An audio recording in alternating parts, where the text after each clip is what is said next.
3. Assalamualaikum warahmatullahi wabarakatuh. Perkenalkan, nama saya Maulana Ibrahim dengan NIM 24073117. Saya Muhammad Abdul Karnain dengan NIM 24073024. Saya Ahmad Sofian dengan NIM 24073017. Saya dari sesi 052 dengan mata kuliah Teknologi Ototronik. Di sini saya akan menjelaskan dari sistem FB.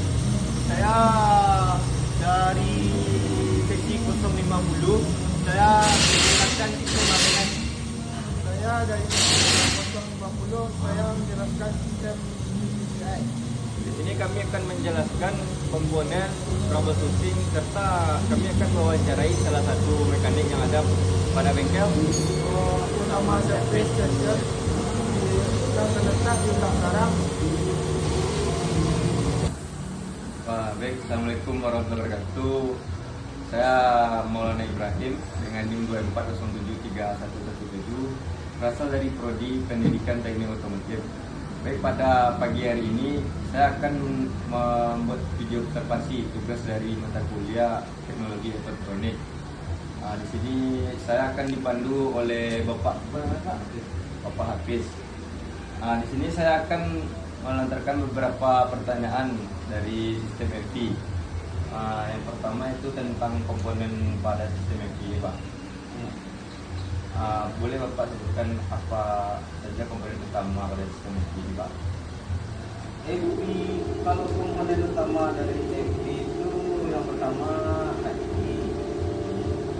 injektor, sensor, sama pumpanya. Kemudian apa troubleshooting dari sistem FT ini, Pak? Kalau troubleshooting FB kebanyakan ya kayak injektor, kayak saya Memakai komponen apa? Misalnya kayak mesin brevet itu, Pak, apa penyebab dan apa solusinya, Pak? Kalau penyebab merebetnya, kalau di mobil bensin kan ada api, ada minyak. Jadi kita cek satu mana yang nggak ada. Mana yang nggak ada gitu, Pak? Dan saya ada beberapa pertanyaan tambahan, Pak. Secara teori, ECU ini adalah komponen yang sangat awet. Namun pernahkah Bapak menangani kasus di mana ECU ini benar-benar rusak itu, Pak? Apa biasanya penyebab utama, Pak, kalau di lapangan, Pak? Kalau itu biasanya kan awet, cuma ada juga pernah terjadi. Cuma masalah utamanya kerusakan daripada IC-nya di program ini, Pak. Kemudian pada proses diagnosis atau troubleshooting tadi, Pak, saat ini sudah banyak scanner canggih, tapi apakah masih ada masalah sistem EV yang tidak bisa dideteksi oleh scanner tersebut, Pak? Dan harus dicek secara manual menggunakan multimeter atau oscilloscope. insting. Kalau insting sama alat itu harus sejalan Gitu, ya.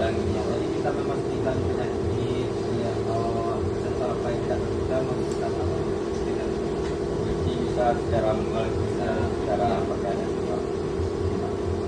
Kemudian bagaimana cara Bapak membedakan masalah seperti mesin pincang yang disebabkan oleh kegagalan elektronik seperti injektor mati tadi, Pak, dan dengan masalah mekanis, Pak, seperti kompresi motor? Kalau untuk memastikan kerusakan nggak ada apa kan, kita harus gantikan barang yang sama. Ganti komponen Ganti komponen dengan barang yang sama. Apabila komponennya masih tidak bagus, terjadi kekencangan, berarti kira-kira udah ada yang masuk. Yang ada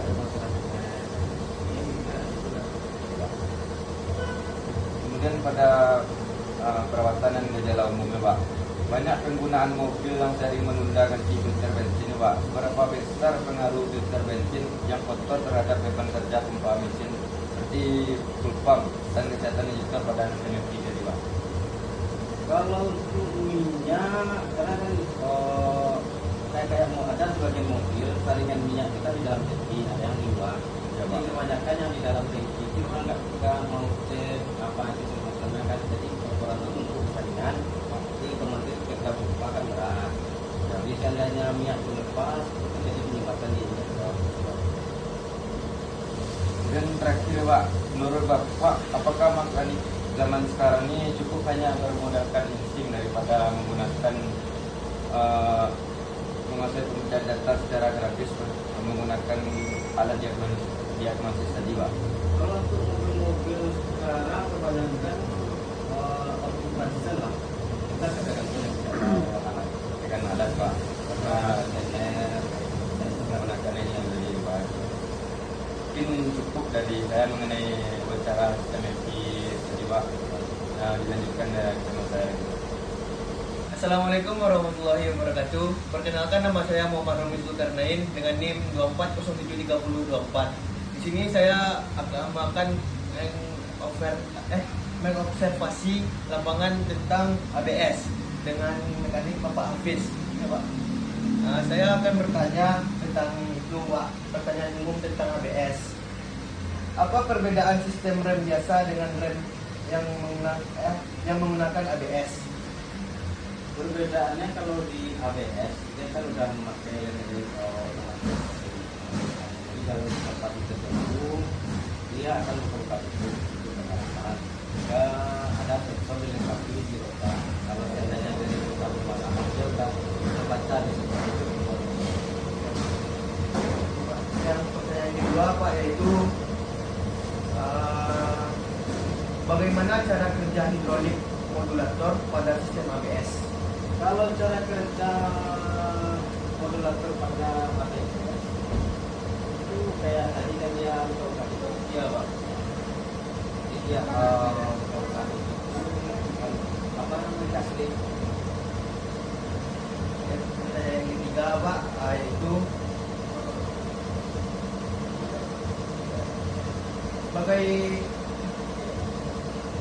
bagaimana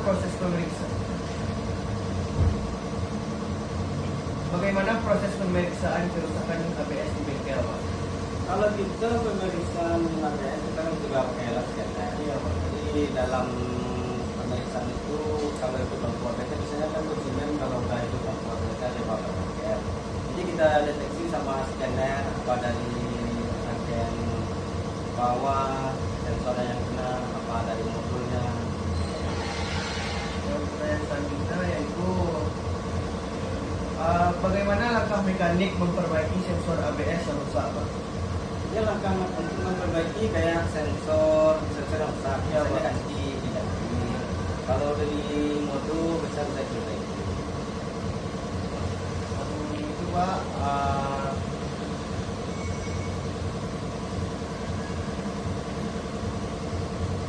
kerusakan ABS yang paling sering ditemukan di bengkel ini apa, Pak? Kerusakan ABS yang paling yang pertama dokumen juga kayak dia pakai apa lampu rem yang negatif, Iya, Pak. dia harusnya bolak-balik. Yang kedua apa kabel putus gitu. Yang pertanyaan itu Pak, bagaimana perkembangan teknologi ABS pada mobil modern, Pak? Kalau untuk perkembangan mobil modern itu kan tergantung dengan keadaan suatu tempat. Kalau kita kan kebanyakan rapat, nggak ada jarang kan rapat. Misalnya kalau untuk dalam sisi rapat di kota itu ada tuh kurang fungsi. Berarti kayak kota Padang ini kurang dikit, Pak. ya. ABS itu kan gunanya untuk kecepatan tinggi untuk menghindari kecelakaan. Itu yang perlu fakta.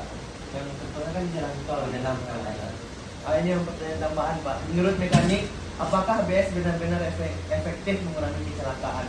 ya itu tergantung apa tadi kan tempat kita tinggal di negara yang mana. Kalau sekarang kita kan dari 40 aja Iya, iya, Pak. kebanyakan yang di kecelakaan di jalan tol itu mobil ABS. Mungkin hanya itu yang dapat saya tanyakan, Pak. Kalau itu, Pak, makasih, Pak. Sekian, assalamualaikum warahmatullahi lanjut ke rekan saya.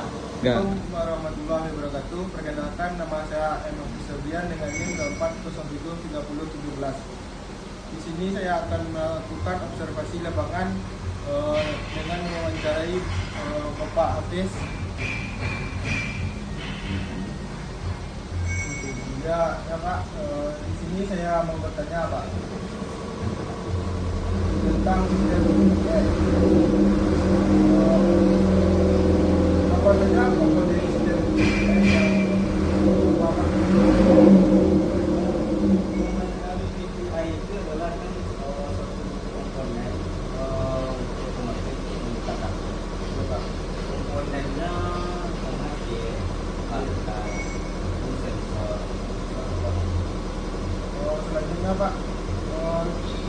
bagaimana troubleshooting sistem VVTi ini tersebut Pak?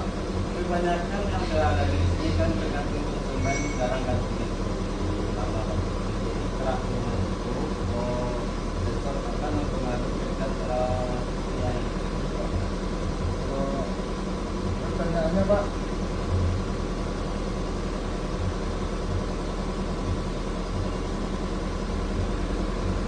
seberapa sering Bapak menangani kasus VVTi yang tidak berfungsi hanya karena pemilik mobil malas ganti oli hingga timbul kerak Pak?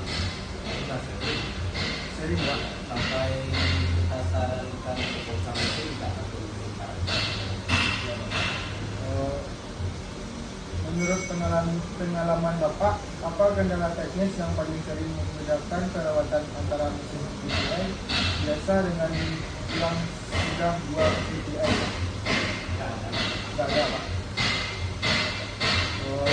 Selanjutnya Pak, apakah penggunaan sensor TNP atau TKP imitasi sering menimbulkan masalah kembali dalam waktu singkat? Dan bagaimana Bapak menyarankan konsumen terkait hal ini? Kalau kebanyakan ada juga yang pakai imitasi, cuma saya sarankan yang kayak kalau imitasi itu kan sama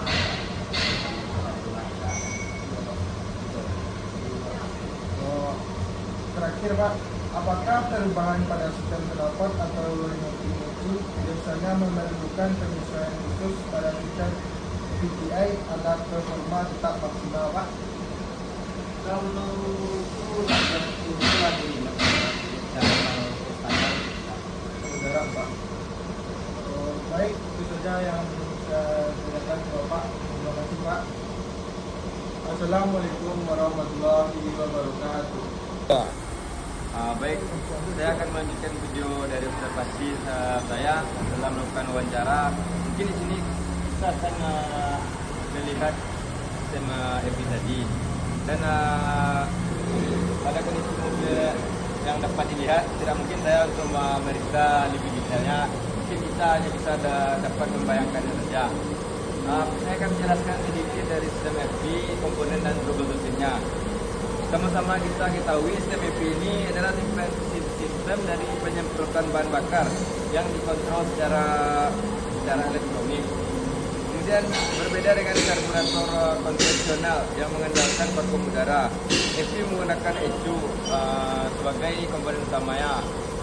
Dan juga komponen utama lainnya itu kayak sensor, ada sensor MAP, sensor oksigen, kemudian IAC, lalu komponen utama yang lain ECU, Electronic Control Unit, atau sering disebut juga komputer pusat yang mengolah data dari sensor tadi, lalu injektor dan fuel pump. Seperti yang sudah saya wawancara tadi bersama mekanik tadi, troubleshooting salah satu troubleshooting yang saya ambil yaitu mesin prepet tadi, dan sudah dijelaskan mesin prepet tersebut bisa jadi diselesaikan oleh sensor-sensornya atau komponen lainnya. Cara penanganannya biasa komponen yang rusak langsung diganti. Lalu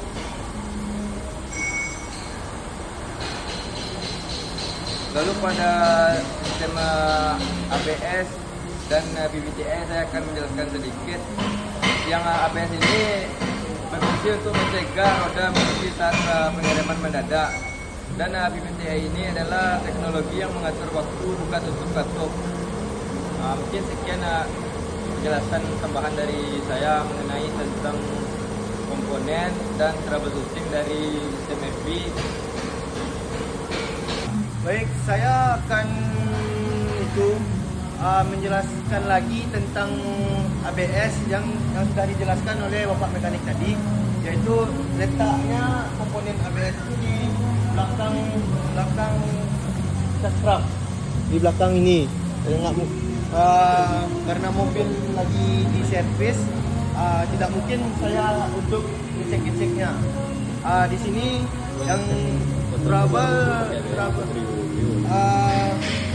troubleshooting yang sering terjadi pada ABS yaitu adalah jika lampu indikator ABS menyala, sistem biasanya dinonaktifkan secara otomatis. Namun rem mekanis standar tetap berfungsi. Berikut ini gejala-gejala awalnya. Lampu ABS menyala, sensor mendeteksi malfungsi pada salah satu komponen. Pedal rem bergetar terjadi pada saat pengereman normal atau darurat. Bisa jadi ada masalah pada sensor kecepatan.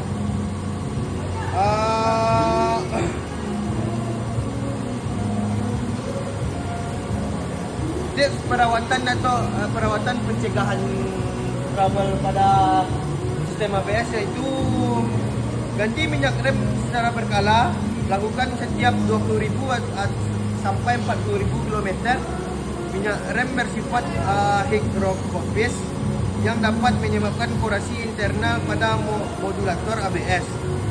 Bersihkan area kaki-kaki, area kaki atau yang area sini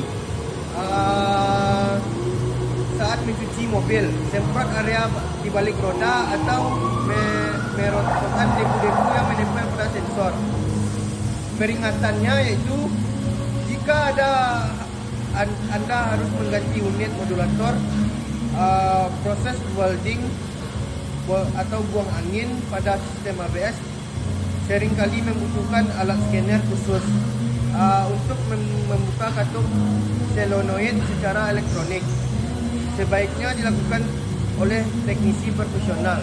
Jadi cara merawatnya yaitu kalau sudah waktunya servis langsung bawa ke bengkel. Jangan kayak contohnya nggak usah ditahan kayak ngehemat itu kan. Mungkin hanya segitu yang dapat saya jelaskan. Lanjutan dari materi yang tadi, di sini saya akan menjelaskan tentang sistem CTI dan beserta komponen dan troubleshootingnya. Ada mobilnya karena mobilnya dalam keadaan servis ya cuma beberapa dapat sensor yang kita lihat. Yang berikut komponen CTI yang pertama adalah sensor terletak pada roket tarik poros knob tempel sebagian intek. Di dalamnya terdapat gula-gula yang bisa bergeser untuk memajukan atau mengundurkan sudut tempel. Yang kedua itu oil control valve, sebuah katup solenoid yang dikontrol oleh itu.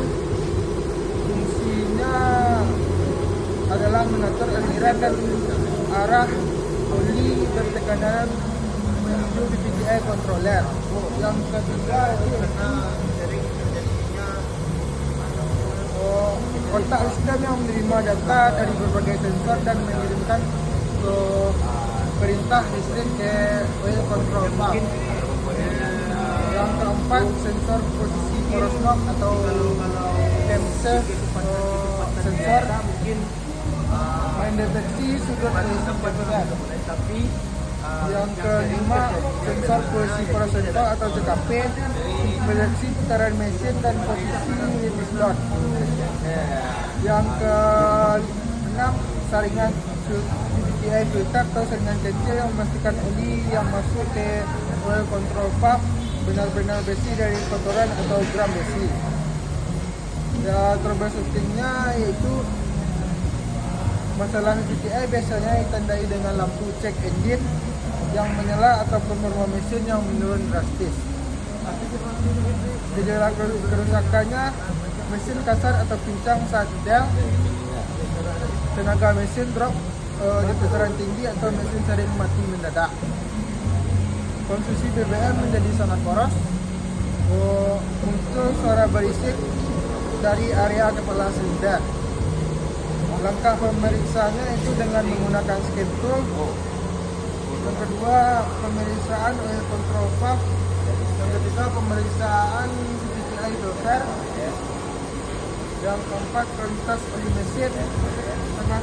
PPI sangat bergantung pada tekanan oli jika oli terlalu kental atau terlalu kotor atau volume oli kurang.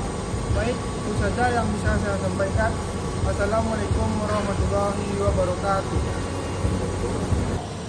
Baik, mungkin cukup sekian video yang dapat kami jelaskan mengenai sistem CFD, sistem ABS dan sistem PPDI tadi.